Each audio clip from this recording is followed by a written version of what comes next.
90 రోజుల కోర్సు పూర్తి చేస్తే చాలు 100% ప్లేస్మెంట్ సపోర్ట్ తో సాఫ్ట్వేర్ జాబ్ మీ సొంతం. వెంటనే కోడ్ జ్ఞాన్ డెస్టినేషన్ ని సంప్రదించండి. నమస్తే సుమన్ టీవీ. మన ప్రస్తుతం పిఠాపురం నియోజకవర్గం చిత్రాడ గ్రామంలో ఉన్నాము. ఇక్కడ రేపు జనసేన 12వ ఆవిర్భావ దినోత్సవ వేడుకలకి అంగరంగ వైభవంగా ఏర్పాట్లు జరుగుతున్నాయి. అయితే రేపు పవన్ కళ్యాణ్ గారు దిగబోయే సభా స్థలి దగ్గర ఉన్నాము. ఆయన హెలీప్యాడ్ దగ్గర రావడం జరిగింది.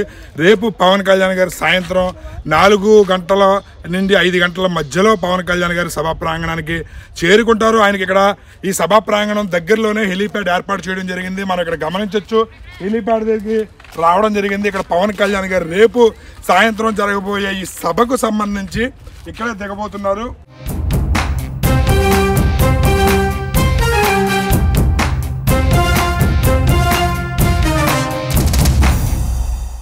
మనం గమనించవచ్చు, పవన్ కళ్యాణ్ గారు చాలా ప్రతిష్టాత్మకంగా తీసుకుని రాష్ట్ర జనసేన నాయకులందరూ కూడా చాలా ఘనంగా ఏర్పాట్లు నిర్వహిస్తున్నారు. రేపు విజయోత్సవ సభ జరగబోతుంది. పిఠాపురంలో ఊరు వాడ ప్రతి చోట కూడా జనసేన జెండాయే కనపడుతుంది.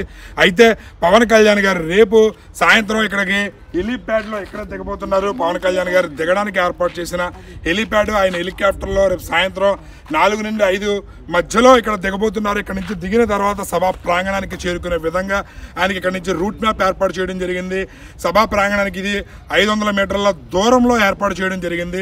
ఎటువంటి ఇబ్బందులు కలగకుండా సెక్యూరిటీని కూడా ఇక్కడ ఏర్పాటు చేయడం గమనించవచ్చు. ఇక్కడ మీరు గమనించవచ్చు, ఇది పవన్ కళ్యాణ్ గారు రేపు సభా ప్రాంగణానికి చేరుకోబోయే హెలీప్యాడ్. ఇది ఇక్కడ మొత్తం కూడా సిమెంట్తో ఏర్పాటు చేయడం జరిగింది. ఎటువంటి ఇబ్బంది తలెత్తకుండా ఈ హెలీప్యాడ్ని అద్భుతంగా ఇక్కడ దీన్ని ఏర్పాటు చేయడం గమనించవచ్చు.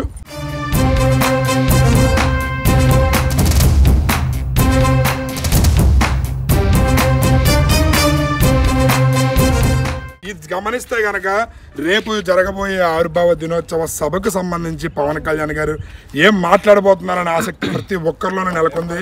అయితే ఇది ఈ హెలీప్యాడ్ రేపు ఆయన హెలికాప్టర్ లాంచ్ అవ్వడానికి ఏర్పాటు చేయింది. సుమారు 50 అడుగులు పొడుగు ఉండే విధంగా చుట్టూ కూడా ఇది ఒక సర్కిల్ లాగా ఏర్పాటు చేసి చాలా అంగులు తీర్చిదిద్దుతున్నారు. దీనికి హెలీప్యాడ్కి ఎటువంటి ఆటంకం కలగకుండా సభా సమయం వేస్ట్ కాకుండా ఉండడానికి ఇక్కడి నుంచే పవన్ కళ్యాణ్ గారు సభా ప్రాంగణాన్ని చేరుకునే విధంగా బ్యారికేడ్లు ఏర్పాటు చేసి ఆయన సెక్యూరిటీకి ఎటువంటి ఇబ్బంది కలగకుండా ఏర్పాట్లు ఘనంగా నిర్వహిస్తున్నారు. రేపు సభ నభూతో నా భవిష్యత్ అనే విధంగా సుమారు 15 లక్షల మంది వస్తారని అంచనా వేస్తున్నారు. ప్రతి చోట కూడా సందడి వాతావరణం నెలకొంది. ఇది మరో కుంభమేళ, భారతీయులందరూ జరుపుకునే మరో దీపావళి మాకు ఇదని చెప్పి జన సైనికులు తమ సంతోషాన్ని తెలియజేస్తున్నారు.